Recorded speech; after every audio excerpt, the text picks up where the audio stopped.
We'll be live in just one moment. While we wait, here's some tips for a successful viewing experience. Make sure you're in a comfy spot. Turn your volume up. Get a sneak peek at what's coming next by clicking the red live icon on the right side of your screen. Turn on subtitles by using the language picker located above the video player. Don't worry if you miss something. The recording will be available on our event page starting tomorrow. And don't forget to join the conversation on social media. Follow us at Google for EDU and use our hashtag, #TheAnywhereSchool. Let's get going.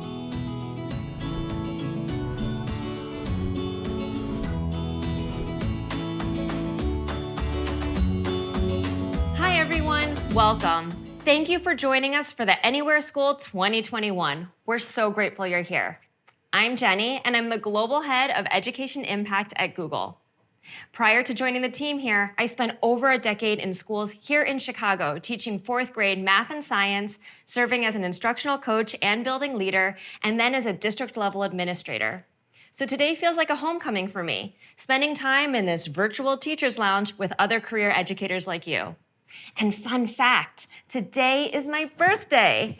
I can't imagine a better gift than being here with you today. For me, a birthday represents a moment to reflect back and look forward. And we can all do plenty of both right now. As a former teacher and district leader, I know personally how hard your jobs were.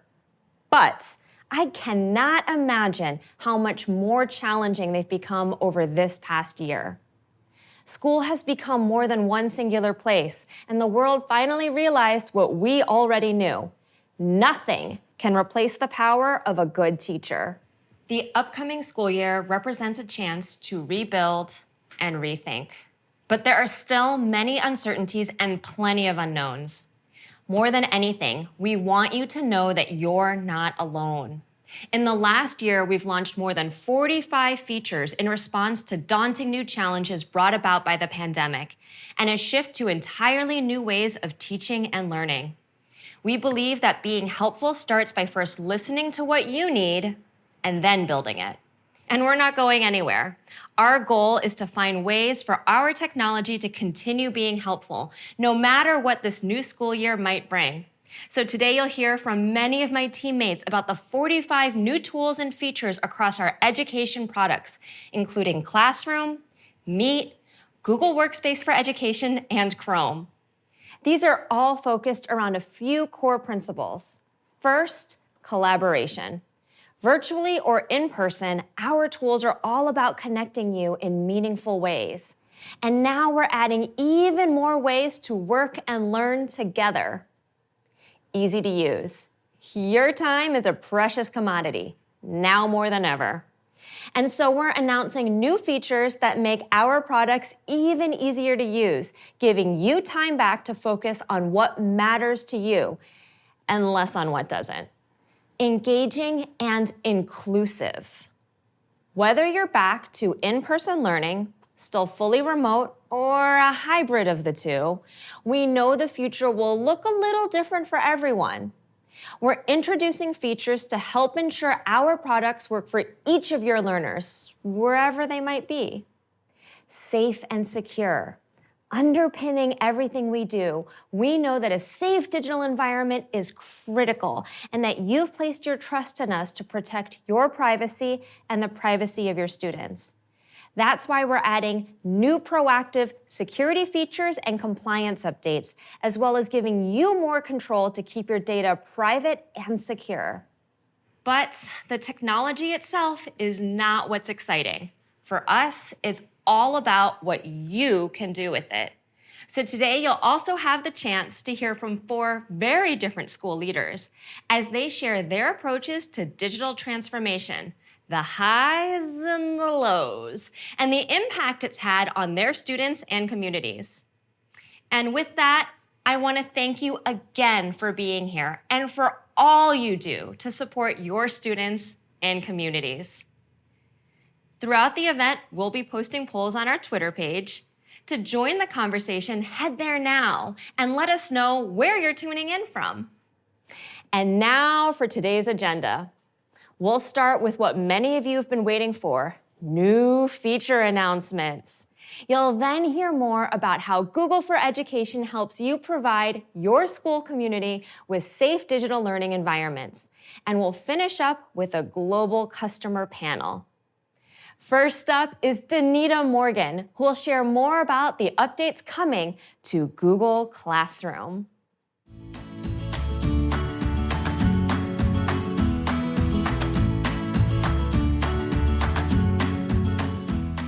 Thanks, Jenny, and happy birthday. Hi, everyone. My name is Danita, and I'm a program manager for Classroom. Today, I'm going to share new Classroom updates and do a few demos on some of the features we told you about in February. But first, I wanted to salute all the teachers, education leaders, and families. I am a career educator and taught all throughout New York as well as in India before joining Google. In fact, I'm actually a Google certified innovator. You are all superheroes for keeping learning going this year. With that in mind, our team is more motivated than ever to make Classroom better each day. Over the last year, we've seen Classroom become a center for teaching and learning as we've expanded our capabilities. We're proud that many schools now use Classroom as their LMS. Teachers, you've supported Classroom from its start 7 years ago, which was built from the ground up to solve your real problems. And your consistent feedback has helped us stay in lockstep with your evolving needs. Education leaders, you have placed your trust in us by selecting Classroom for your school system, whether that's a district, state, or even an entire country. We know how complex your jobs are, and we take our responsibility to serve your needs extremely seriously. So one of our biggest priorities this year and beyond is to give education leaders greater visibility and control of Classroom so you can support instruction at any size school system. Change, as this past year has proven, is inevitable in education. So as the needs of your institutions continue to evolve, Classroom will also evolve to keep pace.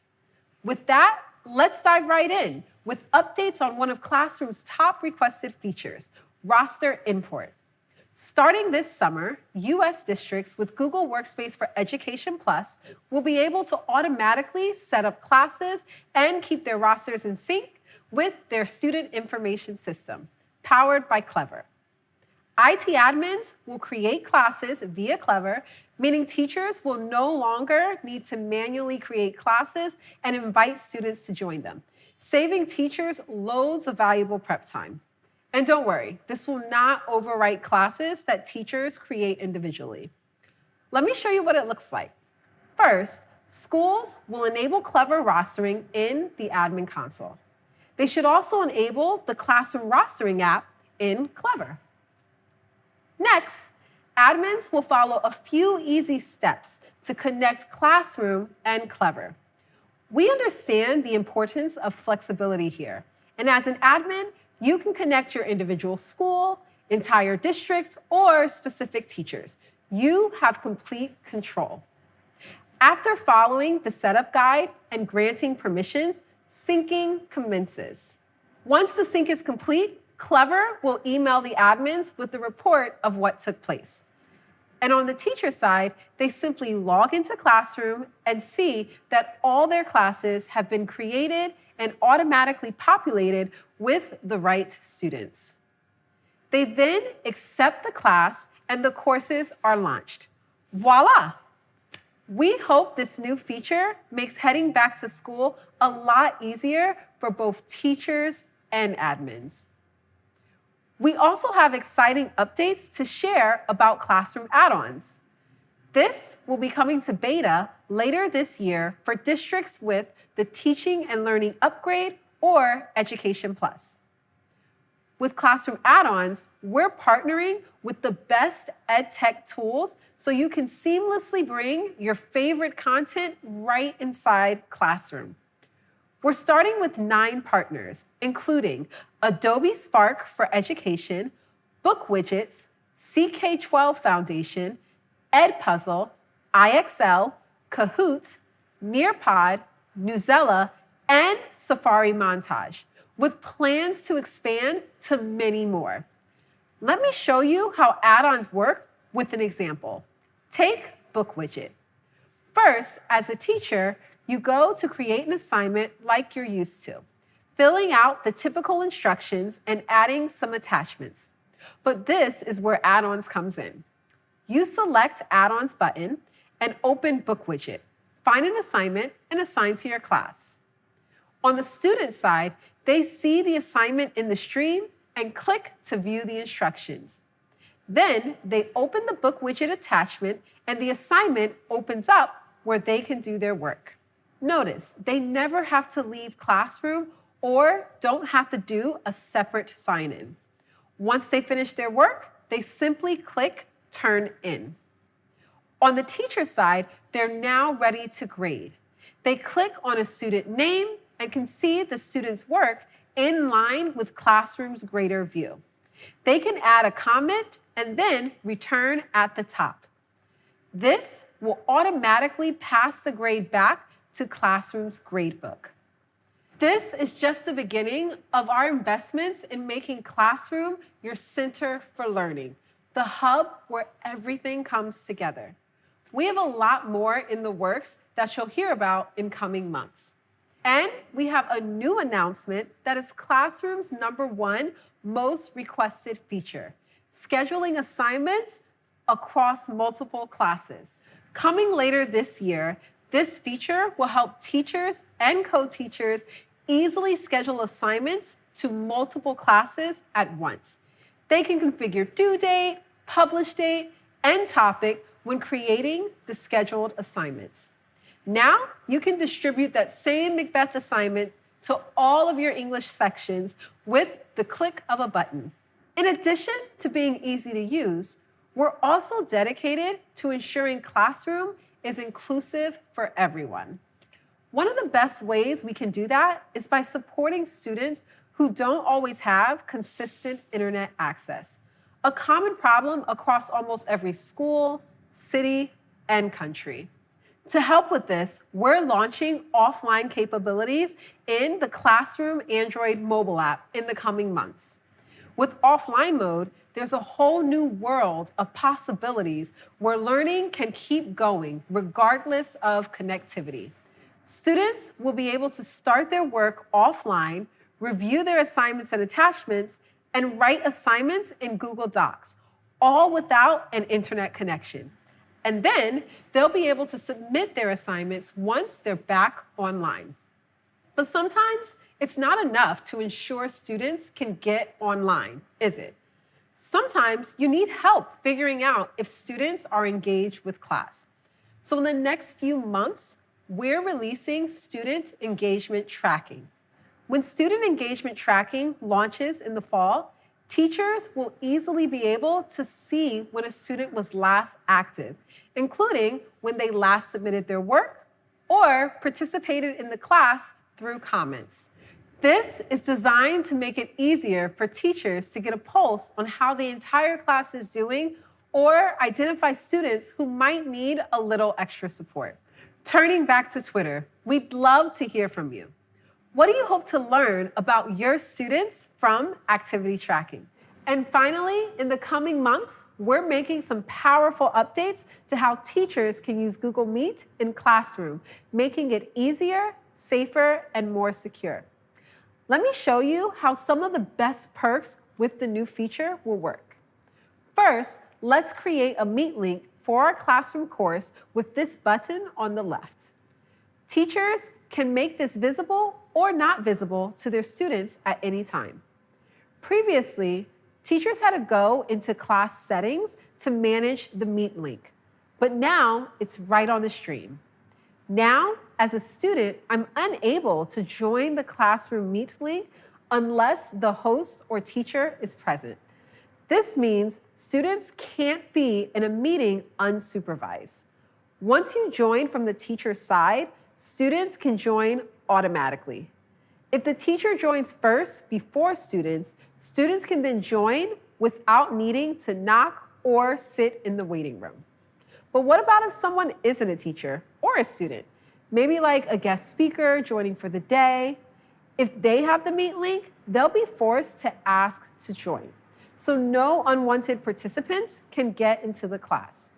This will also block any unwanted guests from joining a meeting. When this launches, all co-teachers in a class will also automatically be co-hosts in the meeting. And only students listed in the classroom roster will be able to join the Meet. We're really excited about these adjustments to make using Meet in classroom more secure and seamless. And this is just the tip of the iceberg for Meet announcements. But before going to Meet, let's hear from John and Jose David, teachers from Nigeria and Spain, to share about how they are using the latest features in Classroom to inspire learning in their classrooms. Thanks, Danita. Hello, everyone. I'm John Okewale, a 10th grade teacher, system analyst, instructional designer, and Nigeria's first Google certified innovator. Hi, Jose David. Hi, John. I'm Jose David, a 6th grade teacher from Spain, a Google certified innovator, and host a podcast, a blog, and a YouTube channel about using Google tools in your classroom. So, John, what do you think of the update? Jose, the update list is impressive. The new roster import functionality tops the pack for me. Teachers like me can now reduce the time it takes to set up classes, and that will aid back to school preparation tremendously. What are you most excited about? I'm excited about the classroom add-ons. I love using other EdTech tools like Puzzle or Kahoot, and being able to integrate them directly into classroom assignments will be amazing. Yes, Jose. The new add-ons are super cool. One of the updates I'm thrilled about is the ability to schedule multiple assignments. You know what? Assigning the same work across different sections will be snappy. That will be awesome. And I'm excited about the Meet and Classroom integration. I get lots of questions about this on my YouTube channel, and I think this new feature will make things easier. And talking of the ability to complete homework, my students will be super excited about the new offline mode in Classroom. They and fellow teachers can continue with work at home, even with poor internet connection and data restrictions. I love it. Lots of new improvements, new features I'm looking forward to using with my students.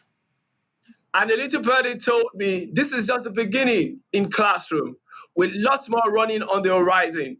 Are you interested to hear more? Oh, really? So we'll have to talk about that one off camera. Thanks, everyone, and back to Danita. Thanks, John and Jose David. Love hearing your perspectives. For more tips from amazing educators around the world on how to use Classroom, please check out this link. Let me pass it off to Thomas Dixon, who can tell you all about the new Meet updates.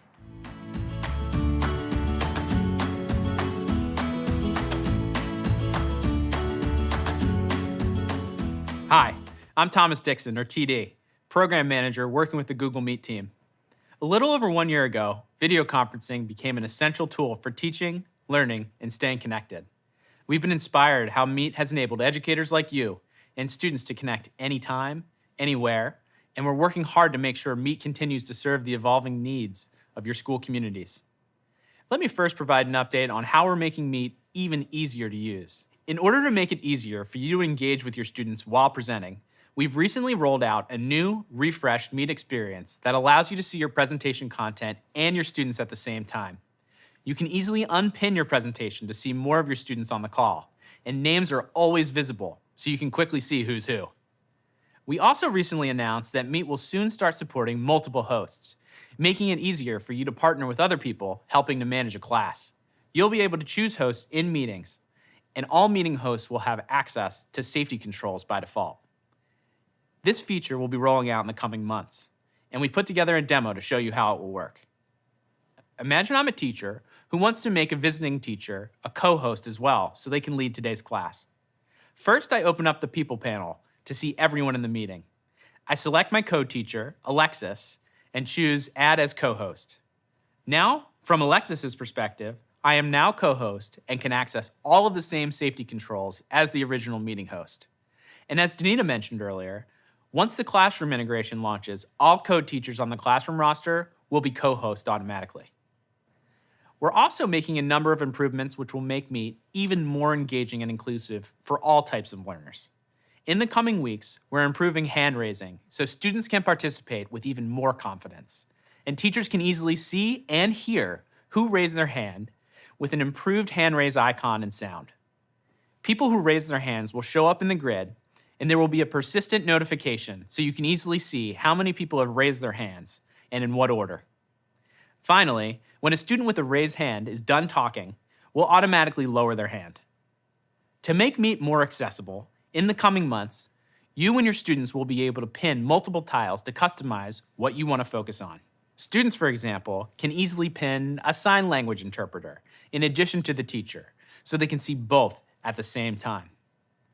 Earlier this year, we announced that Meet would soon support closed captions in 5 languages to help people follow along and stay engaged. In the past few weeks, we've launched those to people everywhere. For educators with the Teaching and Learning Upgrade, or Education Plus, we're introducing features to help you take engagement and inclusivity to the next level. For those of you who teach multilingual classrooms, you'll be happy to hear that later this year, Meet will offer live translated captions. This will be especially helpful to facilitate meetings between educators and parents or guardians, or students who might speak different languages. Let's check out a demo to see how this will work.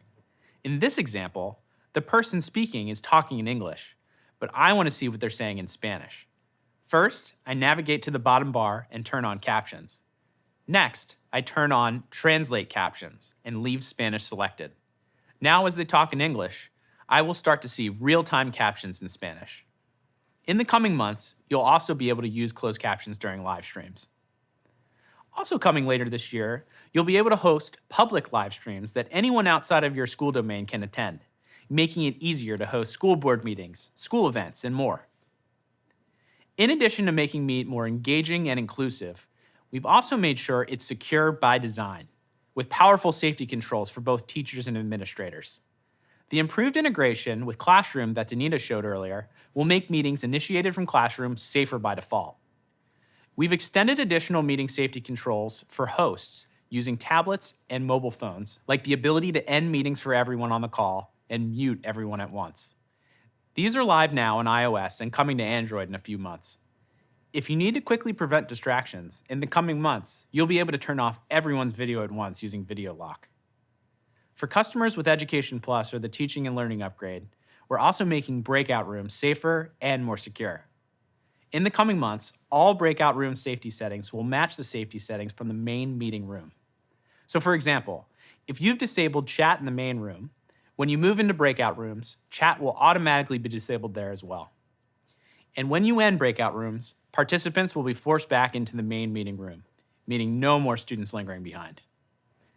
Those of you who are administrators or work with administrators in your organization will be happy to hear that starting this month, you can control which meetings users in your domain can join and who can join meetings created by users in your domain with new admin settings in the admin console. This can help you create the right boundaries for different age students, facilitate bringing in external speakers, and more. In the coming months, you'll be able to control quick access and chat locks at the group or OU level in the admin console as well. Earlier this year, we announced that admins with Education Standard and Education Plus would be able to end any meeting in their organization directly from the investigation tool. This feature is rolling out in the coming weeks, and we have a demo to show you about how it works. In the admin console, you'll first navigate to the investigation tool. Next, you'll select the Meet log events and click Search to bring up all the meetings in your domain. You can then check the boxes next to any meeting you want to end, and then using the Actions button, select End Meetings for All. The green checks on the side confirm that these meetings have now been ended. Once ended, any people who were in those meetings will be removed, and quick access will automatically be turned off, so they can't rejoin the meeting without the host being present from that point forward. Over the past year, Meet has truly transformed into a video conferencing tool built for teaching and learning. Meet will continue to adapt to the needs of school communities as they evolve, whether learning is taking place in person, remotely, or in a hybrid setting. For those following along on Twitter, tell us what Meet feature you're most excited about. Now I'm going to pass it off to a few educators from our community to talk about how they might use some of these new features in their classroom and share a bit more about how they've been using Meet in their schools beyond distance learning. Hi everyone, I'm Megan and I'm here with my friend Nate, and we are both Google certified trainers from the opposite sides of the world. I'm a full-time technology coach in the Pennsbury School District in Bucks County, Pennsylvania in the United States. And I'm a teacher at Nagoya International School in central Japan. Megan, I don't know about you. I'm really excited about the updates coming to Meet. In particular, I'm looking forward to the multiple moderators feature. We often have online guest speakers, so having multiple teachers able to moderate, it's going to help planning and execution go much more smoothly. I completely agree, Nate, especially for our situations where we have multiple adults in the classroom, including co-teachers or support staff. I'm also very excited for the new Meet user interface that makes it easier for teachers to share their screen because they can see what they're sharing, and they can unpin that presentation screen so they can see more of their students on the screen at once. And while I know all of these new features are really exciting, the reality is Google Meet has changed the way we've run our school throughout this entire school year, not just for distance learning, but beyond distance learning. What are some of the ways you all have used Google Meet beyond distance learning, Nate? Well, you and I met on Google Meet, along with many other professionals around the world. But something our school is doing is reaching out to communities beyond our own. In Japan, the Ainu are a marginalized community. So we had an Ainu guest speaker talk to our students, tell their story, inspire our students to be better people and learn about equity and inclusion. It was very cool. We've done professional development for social studies teachers across Japan and just teachers across the planet. We've also had a career day where students could meet professionals in their fields and inspire them to think about, what do I want to be in the future? It was very cool. So what else have you been doing? Those are really cool ideas. We've also used Google Meet for professional development because it's made it so much easier for our teachers to access the PD from the comfort of their own homes, as well as to access the recordings. We've also used Google Meet for all of our parent interactions throughout the school year. Parents no longer have to factor in travel time to and from the school to schedule a meeting with their child's teacher. And most importantly, it's helped us engage our students, as our students have been able to use Google Meet to access one-to-one office hours with their teachers in ways that they would not have been able to before. So clearly, Google Meet has been a lifeline for us throughout distance learning, but we're optimistic about the ways that Google Meet can continue to impact us positively in the future. How about you? Yeah, Meet's going to be even better in the future. Looking forward to it. Thanks so much for sharing, Megan and Nate. It's amazing to see how you've been using Meet. Now I'm going to hand it off to my friend Mike Patterson to talk about some exciting updates coming to Google Workspace for Education.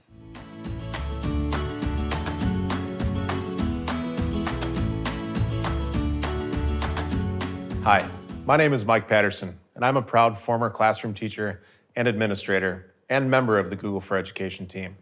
Previously known as G Suite for Education, Google Workspace for Education empowers your school community with simple and flexible tools to better collaborate, manage classes, and create safe learning environments. Today, I'm going to share the latest updates that deliver the next evolution of collaboration in our products. So whether you're a student working with your classmates on a project or an educator communicating with your colleagues, we're making it easier for you to connect, collaborate, and effectively get things done.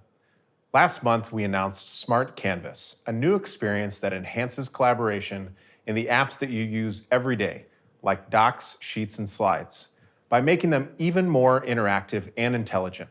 One new feature of this experience is Smart Chips, which allow you to pull in helpful information from other Google Workspace products while working in a document. For example, if you're a student working on a group project, you can quickly embed files from Drive or tag other students in your group right into your document by typing the @ sign. Once people are tagged, just hover over their name to quickly chat, email, or set up a meeting. We also recently added interactive checklists to Docs to help you stay on track with whatever you're working on. Checklists are similar to bulleted lists, except you can mark items once they are complete. So satisfying to click that little box. In the coming months, we're introducing table templates in Docs. One of my favorites is topic voting templates, which lets you easily gather feedback directly in Docs. You could use this by having your class vote on topic or project ideas, keeping them engaged and involved in their learning. Imagine using this to ask the time-honored question of, what are we doing this summer? Last year, we introduced grammar suggestions in Docs to help provide tips and catch tricky grammatical errors. For Education Plus customers, later this year, we're rolling out the next phase of writing tips in Docs and adding assisted sheet analysis in Sheets. In Docs, this will include warnings about offensive words and language, as well as other stylistic suggestions. Admins can easily turn this off if they prefer not to have it on in their domain. In Sheets, assisted analysis will provide formula suggestions that make it easier for everyone, not just data analysts, to derive insights from data. These suggestions can help guide students and reinforce concepts to make their writing and analysis skills more impactful. We're also making our products work together more seamlessly, so teachers can focus on what they do best. You can now easily present your content to Google Meet directly from Docs, Sheets, and Slides with the click of a button. This allows you to quickly present and see participants and content at the same time back in the Meet tab. Later this year, we'll be taking this a step further, and customers with Education Plus will be able to embed their live Meet video calls in their Docs, Sheets, and Slides. This will make it even easier to see each other while collaborating together. Altogether, these improvements are going to change the way we work, making it easier to collaborate with anyone from anywhere. By using these tools at school and at home, your students will build important collaboration skills to be better prepared for the workplace of the future. We know how much is on educators' plates right now, so we're making our tools even easier to use so you can get valuable time back to focus on your students. In Forms, we're simplifying settings in the coming months so it'll be easier and faster for you to set up your forms the way that you want. For example, you'll see a new settings tab at the top of your forms with key settings made more discoverable, like the option to make a form a quiz, and control default settings that get applied to all your forms and quizzes. And to make your forms more fun and personalized, we're launching more than 20 new fonts for you to choose from. Earlier this year, we also announced Forms would soon start automatically saving your draft responses for 30 days or until your submission was complete. Thanks to all your great feedback during the beta, this feature is starting to roll out next month and will be available to everyone this summer. All of these collaborative tools and features that are easy to use are wonderful, but providing your school community with a safe digital learning environment is a commitment and responsibility we take very seriously, so everyone can teach and learn knowing we're helping their data stay private and secure. Later today, my colleague Jen will be doing a deep dive on our approach to privacy and security. Additionally, today, we're announcing how we're strengthening the security of all Google Workspace for Education customers with Drive security improvements and adding additional advanced security for Education Plus and Education Standard customers. Drive already has built-in protections to help block phishing and malware content shared from external organizations. Now we're adding enhanced protections to Drive that allow admins to enable this kind of protection within their organization's internal Drive to further defend against insider threats and accidental sharing of malware. Additionally, new Drive Trust rules will give Education Standard and Education Plus admins more advanced controls around how files can be shared within and outside of their organization. For example, if an admin wants to allow a subset of faculty to be able to share documents with anyone in their district, but only allow students to share files with people in their specific school. Drive Trust rules are rolling out in beta in the coming months and will be widely available later this year. Education Standard and Education Plus admins will also soon have added controls to classify files stored in Drive based on the content's sensitivity levels and enforce strong data loss prevention rules according to that classification with Drive labels. You'll even be able to set up data loss prevention rules to have Drive automatically classify files for them. This can help you be more proactive about protecting some of your community's most sensitive data, like personally identifiable information or proprietary research. Okay, that was a lot of great stuff that I wish I would have had when I was using Google tools with my students. For those following along on Twitter, we'd love to know what you're most excited about. Now I'm going to pass it off to Lucy and Peter, educators from the United States and Brazil, to talk about how they might use some of these new features in their classroom. Thanks, Mike. And hello, everyone. My name is Lucy, and I'm a middle school teacher in Burbank, California, in the United States.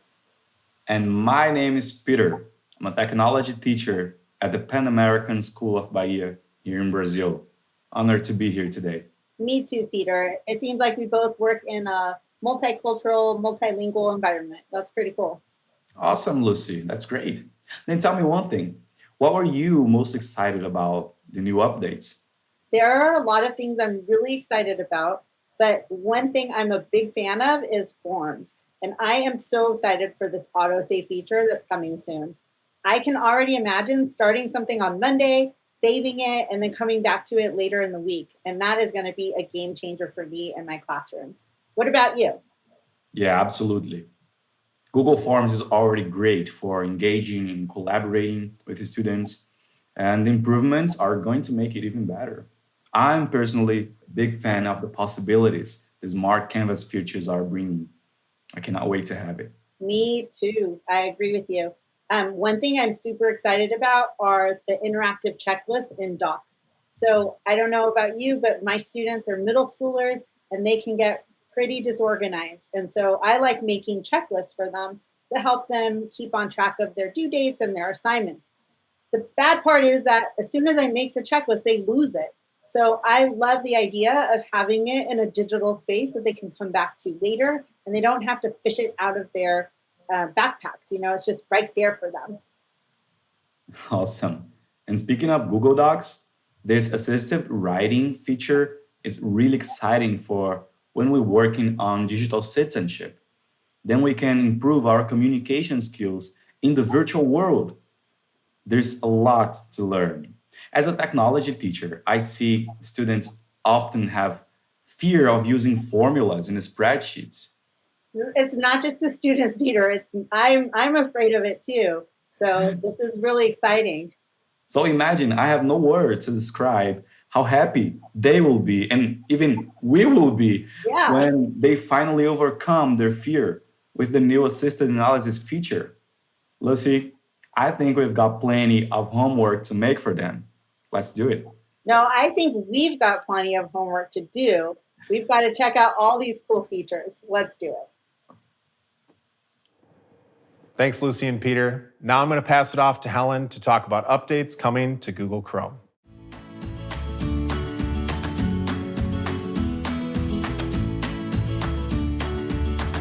Hi, I'm Helen Zoe, Product Manager on the Education and Family teams on Chrome OS. Over the past year, we've seen Chromebooks being used in so many ways. For virtual classrooms, as millions of Chromebooks were sent home for distance learning. For creative projects, as people found new hobbies and passions. And for entertainment, as parents and guardians leaned on Family Link to help balance school time and playtime. Chromebooks have become the #1 device in K-12 education globally because they're powerfully simple, opening a world of possibilities for every student and teacher, whether they're at school, at home, or anywhere in between. We've seen a huge transition to one-to-one device deployment as students are bringing home school devices and moving from a shared cart model to having assigned devices, giving them a real sense of ownership. As a result, we're making changes to support schools as they send Chromebooks home and to help students connect and participate in hybrid classrooms while creating and sharing their ideas with a wide range of learning tools from podcasting to screencasting. First, let's talk about how Chromebooks are easy to use, start and stay fast, and get better over time. With a wide variety of helpful tools like Canva, Read and Write, and Adobe Spark, all found on the Chromebook App Hub, Chromebooks can boost both teacher productivity and student engagement. With Chromebooks, it's easy to set up the right environment for your school from wherever you are because you can manage and scale with ease using Chrome Education Upgrade and over 500 policies in Google Admin Console. With policies like zero-touch enrollment, IT admins can drop ship devices to any location and have the device be ready to go without ever having to touch the device. Automatic updates for up to 8 years on devices keep them safe and secure, and with all of the latest and greatest security updates and new features. But it can be challenging to know when devices are reaching their automatic update expiration date. Last year, we updated the devices policy of Google Admin Console to show when devices reached their AUE. And now we're adding a new page in Admin Console that enables admins to view Chrome Insights reports. The first report will be a view of AUE dates of the device fleet, which helps you understand when and how many devices have reached or are going to reach their AUE dates. These reports will help you prepare for when you should be thinking about purchasing new devices and how often. With over 40 plus new devices for education in 2021 alone, it's easy to give teachers and students devices that meet their needs and customize each device to suit individual learning styles. With devices for learning anywhere, students can easily video conference and multitask. And with devices for advanced use, students can code and run large programs. Teachers and staff can also find a powerful device that they can rely on. There's a device for every user and use case, and you can find yours at the URL on the screen. With the transition to one-to-one device deployments, where students can now have their own Chromebook and make it their own, we're adding even more features to make it easy for you to pick up your device and start using it quickly. This August, we're rolling out PIN logins for education users. This means that instead of having to remember so many long passwords and spend time typing them in, students, educators, and admins will be able to type in a simple 6-digit PIN to log in. When students are logging into a device with the appropriate security hardware, meaning an H1 security chip, they will be prompted to set up a PIN and will be able to log in or unlock their Chromebook using that PIN going forward. We hope that this will help students, especially younger ones, and teachers spend more time using technology to learn instead of having to spend lots of extra time logging in or setting up.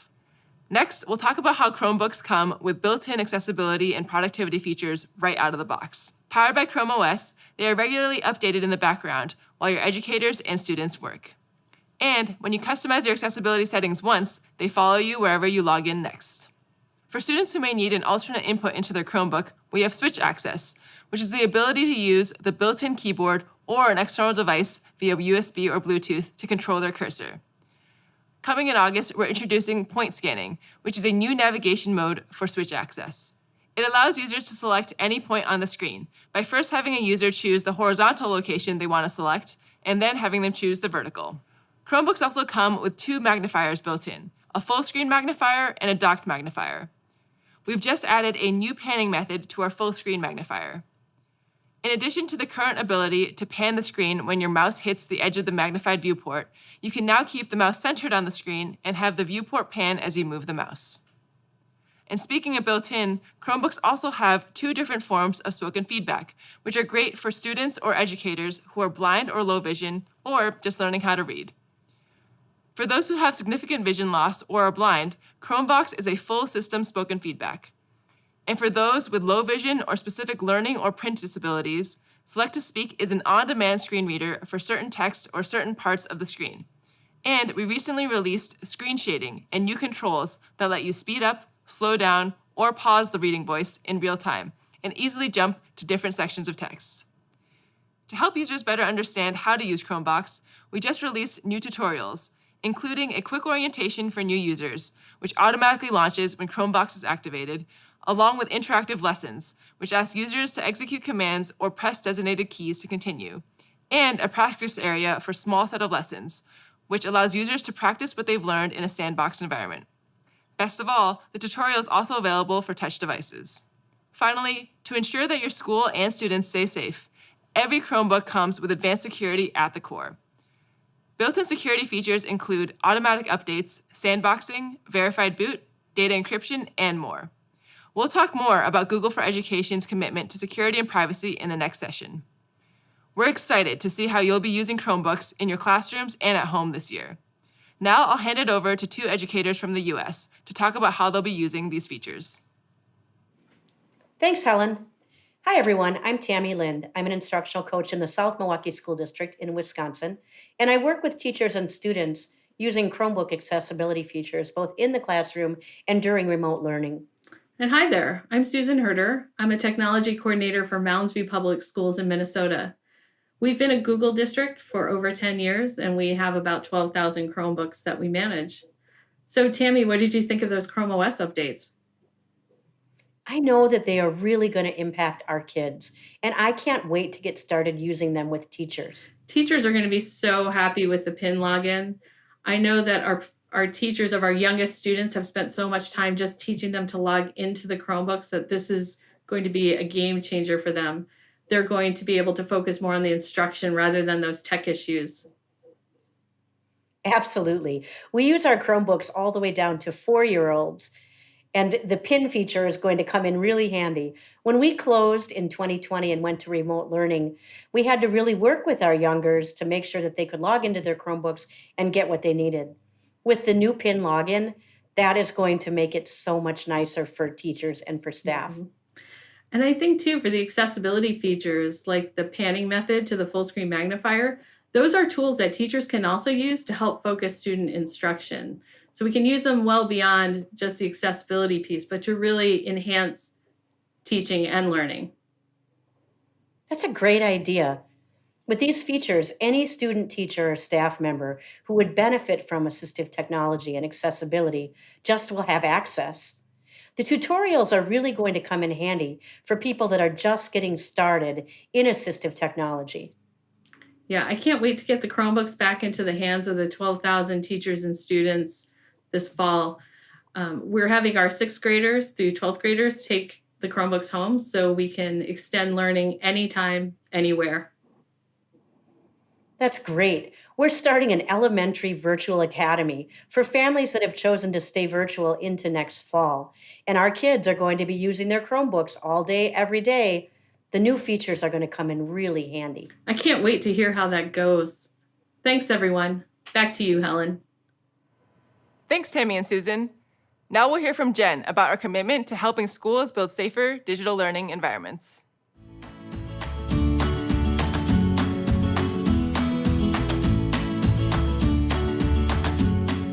Hi, everyone. I'm Jennifer Holland, Director of Program Management for Google for Education. You've just heard about all of the new product features and updates coming to Chrome OS, Google Workspace for Education, and Classroom. One of the best things is that you don't have to think twice about whether they're secure or whether they'll work with your other digital tools.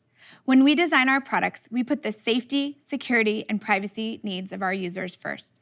Because at the end of the day, what motivates our team is how we can best support the entire education community, and particularly teachers and students, so they can focus on what matters most, teaching and learning. As we build new products and features, we adhere to 3 principles: keeping your information secure by default, ensuring privacy by design, and giving you complete control over your school's digital environment. First, let's discuss what it means to be secure by default. You need to protect your school community from digital threats, but you want to make sure that it doesn't disrupt teaching and learning. And then there's the fact that threats are always evolving. How do you keep up? Google for Education offers the world's most advanced digital security. Even before you set up security controls for your school's digital environment specific to your needs, baseline security controls are on by default to help protect you from the start. And proactive protections are built in and continuously updated to stay ahead of threats. And this is done in the background, so your environment is always current without being constantly interrupted by upgrades and patches. By automatically protecting your environment 24/7, we prevent security issues from happening in the first place by proactively detecting, blocking, and mitigating threats. We also guarantee that our industry-leading global network is up 99.9% of the time. All data is encrypted at rest and in transit between our facilities using the most stringent encryption technologies. And you can rely upon our network to handle even your largest classes and heaviest workloads. And in our Security Center, you can get customized recommendations from Google on how to optimize your security to help prevent malware, ransomware, data leaks, and other security threats from harming your environment. Next, let's discuss how we strictly uphold responsible data practices designed to respect your privacy. With Google for Education, we're helping your institution meet rigorous data privacy standards, including FERPA, COPPA, and GDPR. We're also continuously making thoughtful decisions about when, how, and why data is used in our products, including data that's used for ads. No advertising ever appears in Google Workspace for Education core services, and students' personal information is never sold or used for personalized advertising. It's simply off limits. To help you make informed decisions about our products, we are clear about our data practices, and we promise full transparency into our privacy policies. We have updated our privacy notice to improve the way we describe our practices and privacy controls. While nothing is changing about how your information is processed, we improved our notice to have clearer language to make it easier for admins, teachers, parents, and students to understand. Finally, we design our products to give you complete visibility and control. You can stay on top of your school's security with tools that put more power and choice into your hands. For starters, you own your own data in core Google Workspace services, period. That means you retain full intellectual property rights over your customer data and control who can download it and when. You can get real-time alerts so you can act immediately if an incident occurs and customize the security dashboard to get reports on your security status at any time. If you want even more advanced security capabilities, you can layer on additional features by choosing premium options with the different versions of Google Workspace for Education, including a centralized security center that gives you full visibility into your environment. Now that we've shared a little bit about our security and privacy principles, let's talk about what's launching next school year to help provide more visibility and control for admins and teachers as they build safe digital learning environments. For starters, we're introducing a new age-based access setting to provide a safer experience for students under the age of 18 when using additional services, which are Google products that can be accessed outside of the core Google Workspace for Education suite. These products include YouTube, photos, and maps, among others. In the coming weeks, we'll ask all admins from primary and secondary institutions to indicate in the admin console which of their users, such as their teachers and staff, are over the age of 18, using organizational units or groups. Then, in early September, students who are under 18 will see a series of changes across Google that provide them a safer experience. If admins don't make a selection by then, primary or secondary institution users will default to the safer, under 18 experience, while higher education institution users will default to the over 18 experience.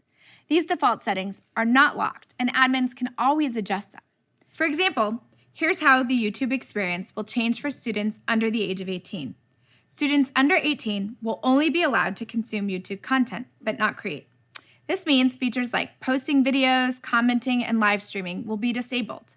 If any of these users had previously uploaded videos using their school Google account, they'll be able to use Google Takeout to download their content if enabled by the administrator. We're also making changes if an admin has chosen to disable YouTube. Users will not be able to view YouTube videos on youtube.com. Many teachers and schools love YouTube because it has such a rich library of compelling instructional content, and we hope these changes give educators even more opportunities to use it as a tool for learning. We're also changing the default experience for Google Search for users under 18.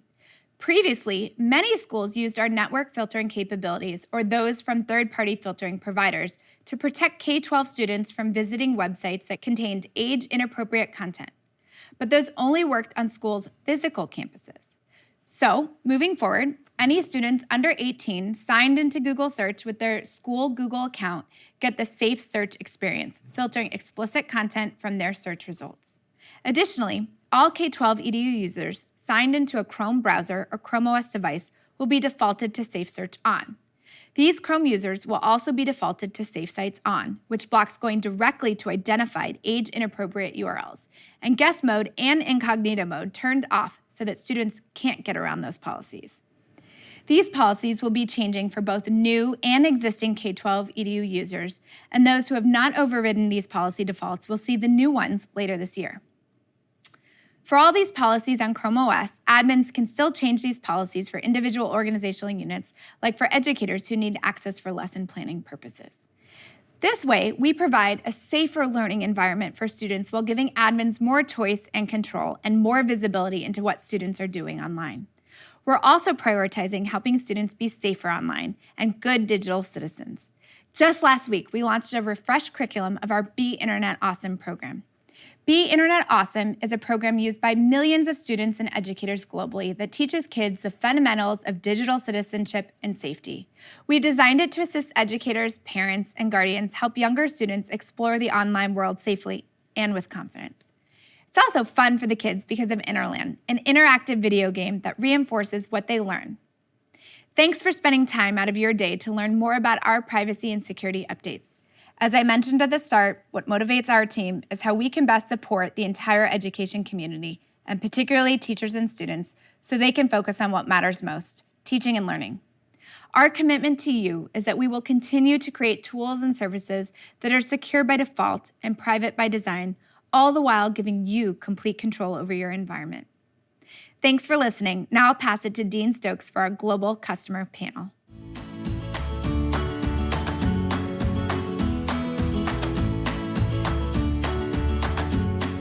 Welcome to the Anywhere Schools Global Customer Panel. I'm Dean, the Education Product Adoption Manager for Europe, Middle East, and Africa here at Google. It's no secret that COVID-19 has disrupted the way that we teach and learn. Practically overnight, technology became embedded in everything that we do, which has its benefits and challenges. Across the globe, we've seen you, educators and school leaders, respond in extraordinary ways. And we have 4 people with us today to talk to us about their journeys. So before we get started, let's find out who we're speaking to. So Philomena, over to you to introduce yourself. Thank you, Dean. Hello, everyone. I am so honored to be here. My name is Filomena Pizzulli. I am a math and science teacher in middle school, and currently I work at Leonardo Sciascia School in Taranto.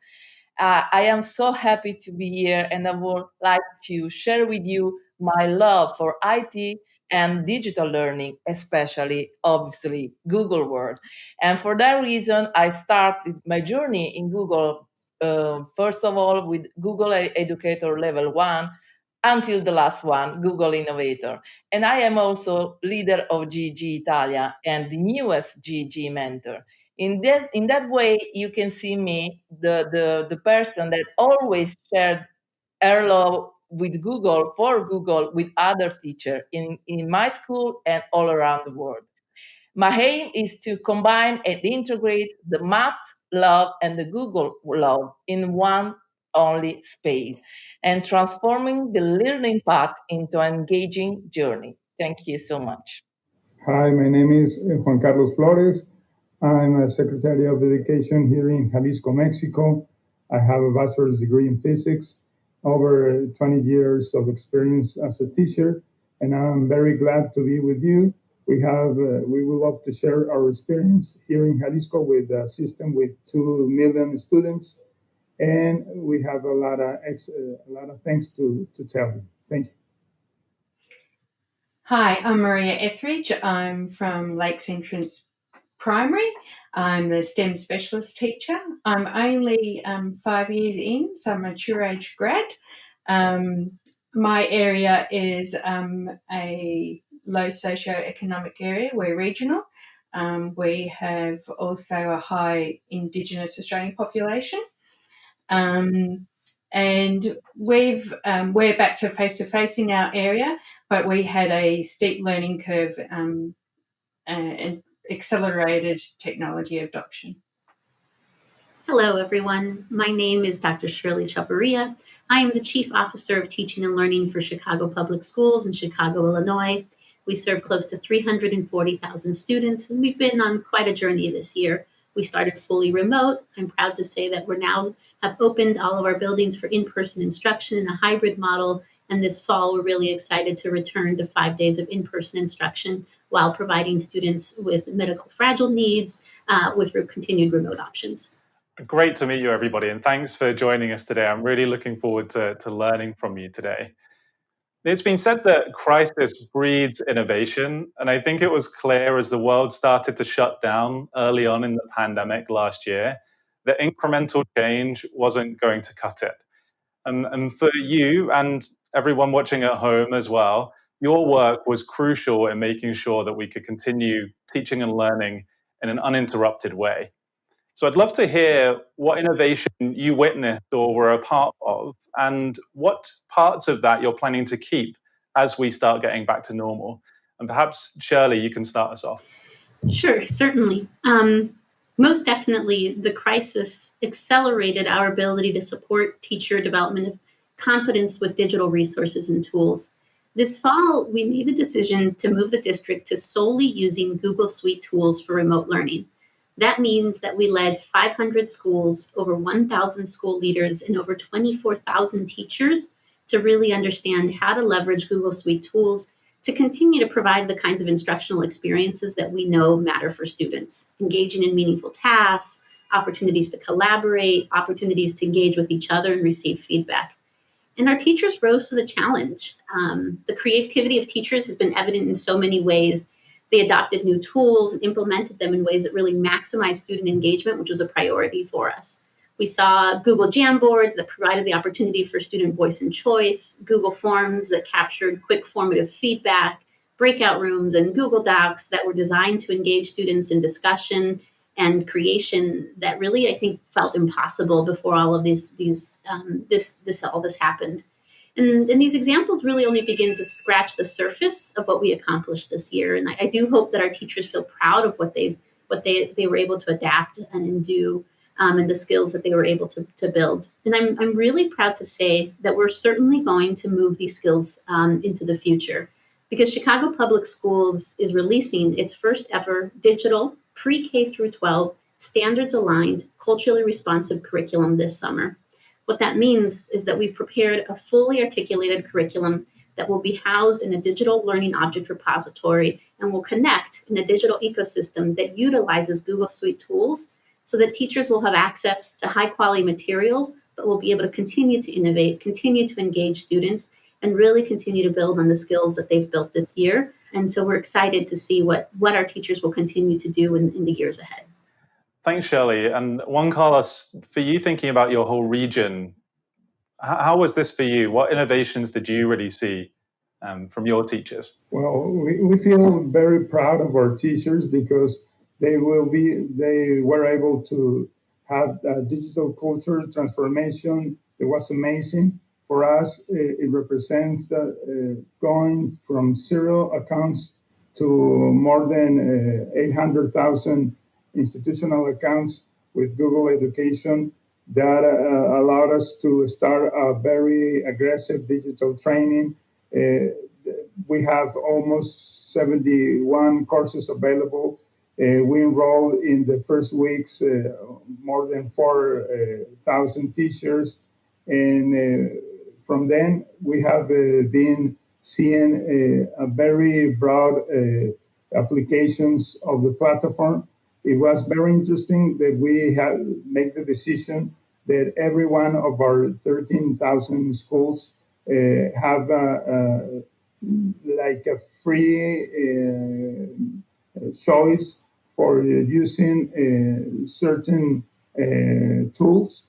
And it was amazing because when you don't take decisions in one desk, in one office, and trust every one of your schools, you get excellent results. So what we're seeing is that hybrid education is going to be for us now on, because we already noticed that even small children are very interested in technology. Their parents, families here in Jalisco are making very big efforts to have the technology they need in their houses. And we did it in the first days of the pandemic only with 20% of our students. Now, for more than a year, we have been studying in-house. We have opened our schools since 2 months ago. And we right now have all the schools open for supporting students. That 20% that has a very difficult time to reach technology. But we are sure in the near future all the students will have this technology because we are making a very big network with the internet to our schools. So we're very excited to see how all our faculty is evolving and getting very interested in technology.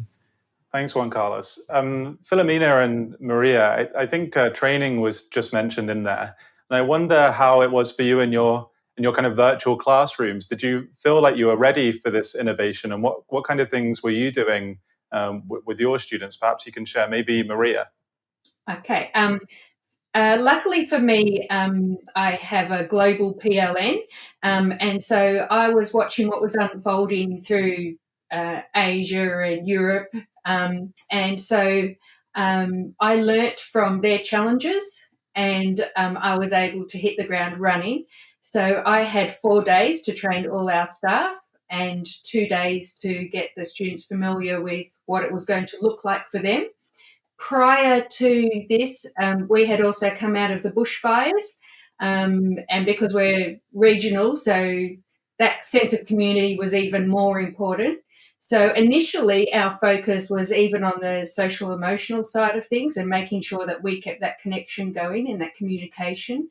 And then, as we were comfortable with that, we evolved in the concentration of the academic side. But we were only a 20 lab computer, and we had about they were desktops and 4 desktops in each classroom. And then with the Department of Education and Training in Victoria, we were able to get devices one-to-one for 3 to 6s, and huge changes from that. It was really, really good. We heard from Shirley some of the uses of the tools among the teachers in Chicago public schools. Filomena, Maria mentioned they're getting a device to everybody. How was the access for you and your students, and how were you reaching them through virtual teaching? Oh, great question, Dan, because when we went into lockdown, as you mentioned before, almost overnight, everything seemed new and we were absolutely not ready. One of the most difficult things was the digital divide. Not all the student had a mobile phone or a laptop to join virtual classroom. So with my principal and my other colleagues, we decided to open up our IT rooms and gave all our laptop or mobile devices to our students that they haven't not. In that way, we could reach out. I think the main part of our student, maybe the whole organization, and so we were so happy. But at the same time, we had so much difficulties because not all the student or the family were ready to join the virtual classroom, to use Google Workspace, username, password. And we spent so much time on the phone, for example. I answered so many calls from grandparents to them, also grandparents, because they are the people that take care of children, and maybe sometimes they help the grandchildren to join virtual classroom. And then when we come back this year on September, we went in person, totally in person at the beginning. Then we we had hard times in Italy, and students say talk to teacher and say, teacher, why we don't keep Google Classroom? Why we don't use Jamboard? However, if we are in person, and that was the moment that I realized that the innovation, the transformation was done. For me, this is the most remarkable and memorable moment in my teacher life. Really. I bet it's been a phenomenal 18 months. Really, really challenging and difficult, and it continues to be in many parts of the world as well. You mentioned there that kind of an unintended consequence, if you like, was that you had to get devices out of your school to give them to students. And whilst crisis might breed innovation, it's definitely not without its challenges. And so I'm wondering from the others, were there any other unintended consequences that you faced, that you're dealing with, and how are you thinking about maybe solving for those moving forward? I'll offer a small one, but I think an important one. So when we moved to remote instruction, we took care to really articulate and craft the expectations for what we felt was everything. So, who could be in a Google room and when adults would be there and what the expectations would be, how much time should be spent in literacy versus math, and within that time for literacy and math, how much of it should be synchronous and asynchronous, and what qualifies as synchronous and what qualifies as asynchronous, and all of this kind of very much kind of detail and agony about how to reconstruct our world for instruction. But one thing we didn't include was ideas or suggestions for how to support less structured student social time, or in other words, recess. So we got remote learning off the ground, and we heard loud and clear from our students and our families that they missed recess. They missed having the time to connect with friends outside of academics and interact and play and talk to each other. And we just simply didn't account for that. And so certainly many school leaders and teachers did account for that, even though we didn't. And they independently came up for ways to make sure that they continued to provide that for students. But when we moved into a hybrid instruction, we were very intentional about making sure that we supported our schools with ideas for how to make sure that that student who is still at home and the student who is now in person had those opportunities for social interaction through things like maybe small lunch groups or structured playtime during recess through a meets. And while not huge, I do think it reminds us of this important thing, which is that we all desire the opportunity to connect, play, and experience joy together, and that as educators and as leaders, we have to also dedicate time and energy to ensuring that we make that possible for our students on a daily basis. So definitely something that I'll think about and continue to think about how we use technology and just value time in our school buildings. Definitely. I mean, I've been working from home since March last year, and I felt exactly the same, actually. One of the challenges at the beginning was I'm only really talking to my colleagues in meetings. And even for adults, for us, that social time is really important. And there can be an element of guilt that comes with that, I think, sometimes, that, I'm in class, so I should be working, or I'm speaking to my classmates, and we should be doing work. But that time is really important. The rest of you, have you also faced kind of similar questions or anything related or different that's come up? We had a scenario. It was towards the end of remote learning for us. So the kids were allowed to return back, but we weren't allowed to have any parents on site. And being a regional area and community, as I've mentioned, and sport, being Australian, we had our cross-country, in-house cross-country event.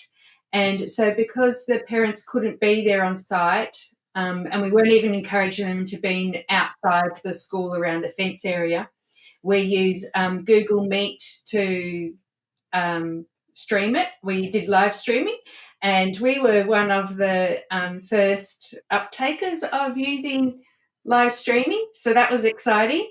And we had students commentate the race as well as having the live camera going. It was awesome. We got a write-up in the paper, and it was really, really good. I love that. Unintended consequences can maybe have kind of negative connotations, right? But that sounds like something that was super fun for the students as well. Do you think it's something that you'll carry on and you'll do again in future?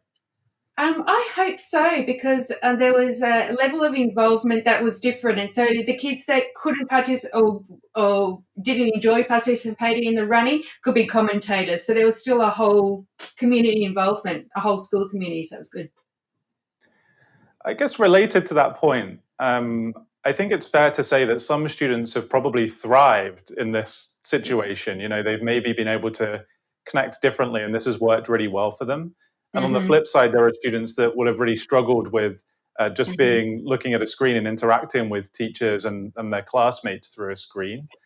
How has that come up for you? Are there any examples that you can think of where teachers have faced this and come up with really interesting solutions? Well, in our case in Jalisco, we have a very big problem with the communication with parents.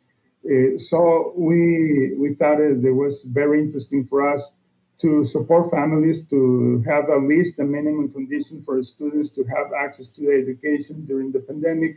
So what we are starting to do is have webinars for families.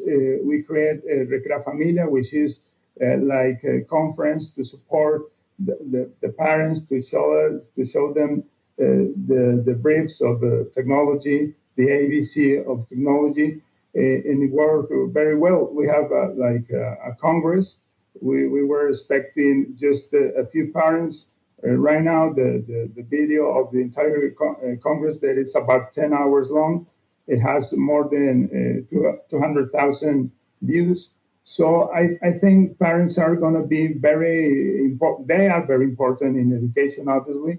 But now with technology, they are starting to feel confident and supporting their kids. And for us, is very interesting.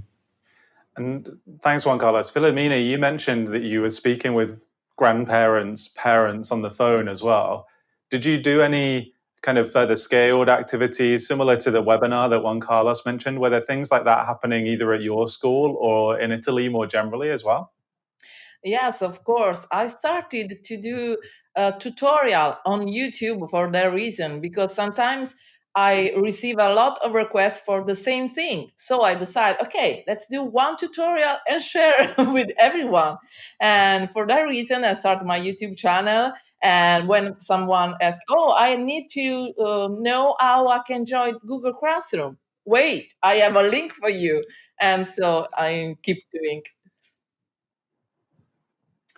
And I'm really keen, before we move on to the last question, I know that we're running out of time. Are there any other things? I think the sports day was a really good example, but any other examples that you have where you've done something this way that has been forced to be through technology or virtually or online that you're thinking you will keep into the future?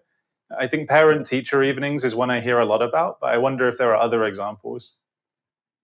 Yes, I go first because I really enjoy the engaging activity that you could do with the students. My Google Innovator project is about social emotional learning, like Shirley said before. Because sometimes when we were on distance learning, students had the power to switch off camera, switch off microphone, and get away from the lesson. So, as a teacher, your role, your aim is to engage students so they could decide to not switch the camera and be with you. For that reason, I organize with other colleagues a lot of activity, a newspaper for school, a podcast about social emotional learning, a lot of Google site about all the activity and the project in the school, even if we were in distance learning. And a unique place to share the emotion, the pictures, the video, so we can feel close, even if we are distant in reality. One other innovation I'd share is that during this moment, we were excited to really expand student access to courses. So in Chicago Public Schools, typically in 8th grade, some students have access to an advanced course such as algebra, and others don't, because it really depends on whether or not a teacher at that school is certified to teach that course. So this year, we offered what we called algebra hubs. So it didn't matter whether or not the student had an endorsed teacher at the school. We offered after-school algebra courses through a virtual hub certified teacher who would then teach that student. So we were able to significantly expand student access to algebra courses by using remote learning. And so as we move into the year ahead, we'll continue to really explore a way where we can expand the way students access both rigorous coursework, more advanced coursework, but also just interesting coursework, and really think about how we go beyond the limits of the school building, while of course we're very excited to get our students back in 5 days a week. I really love that example. I think access to subjects that students wouldn't be able to learn normally in their school suddenly are open to them when you can do things online.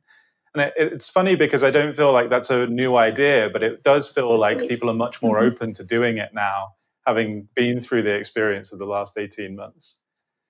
We're nearly at time. We've learned so many great examples and things that you've been working through in all of your different contexts. So I'd love to hear whether you have a kind of single piece of advice or one particular thing on your mind that you've learned that you would like to share with everybody watching today? Perhaps we'll go to Maria first. I think that this is exciting times. I think we're going to see a lot of change, in the future of education. If you think about Sir Ken Robinson and his talk about changing education paradigms, I think that this is starting to happen, particularly for us regionally. It's a big change. So I just encourage educators really to have a go and not be afraid, and that we're all lifelong learners, so we need to set the example for our students. Really love that. I always used to say to people when I was training, don't worry, you can't break it. Yeah. I was just thinking that the pandemic made us clear that technology will replace teachers, that we might have the best technology in classroom, but the important things are the relation between the teacher with their students, the pedagogical intervention, the social interaction. And therefore, I consider that our greatest learning during the pandemic has to be we have to emphasize the human aspect of education, prioritizing two fundamental components to achieve education development. That's responsible autonomy for each school using technology, obviously, and a sense of community. Collaboration was very interesting with technology because what we found is that now teachers are getting together not only with the faculty of each school, they are working with math teachers with math teachers, and they're sharing a lot of materials, a lot of experience, a lot of fails, and also successes. So it's very interesting for us now that we're face-to-face education to keep promoting technology as a way to have better collaboration. Juan Carlos, I really love what you said because it's exactly what has come to mind for me. I think that in this moment, what's come through is that we can innovate and we can persevere through any challenge through the power of human connection. And so as we move forward, I really wonder, how do we create space with each other in the classroom, in our schools, and in our daily interactions to value each other's identities and lived experiences, our relationship with each other and the community we create? I think that if we really center ourselves on those ideas of identity and relationship and community, we'll continue to create the conditions needed to really learn, grow, and innovate. Can I answer with a metaphor, Dean? Because listening to my colleague, all the speeches remind me about an image. Because sometimes I think about teacher and I compare them with Olympic athletes with the high jump, with the pole. Because this year we went through a profound teaching transformation, and that instead of years took few months. And in my mind, I see the pole, the bar, that every time we were to dive in, always rise up. And then with tenacity and strength, our teacher keep learn and practice and teach the students, also teach other teachers to raise the bar and reach the bar. And if we think about 1 year ago, we feel incredibly proud of our teaching path. And so if we imagine 1 year from now, we have to practice and still learning and keep learning, because I think that teachers are the real superhero. Absolutely. I couldn't agree more. And I'm in awe of everything that you've all achieved. Those points about human connection, I think, are really important. And I don't think technology will ever be able to replace a teacher because of that. Technology will never be human. And I think, if anything, it's just going to signify the importance of the human connection when we are together in person, no matter what happens moving forward with hybrid learning or being on video more often, perhaps. And it has been a really challenging months, 18 months. But listening to you all and just hearing stories from educators that have been using our tools around the world for the past 18 months has made me really optimistic. So a huge thank you to all four of you for joining us for this panel again. And thank you to everybody at home watching along. This wraps up the Anywhere School event 2021, but please do continue the conversation online using hashtag the Anywhere School, and we'll see you again soon. Thanks.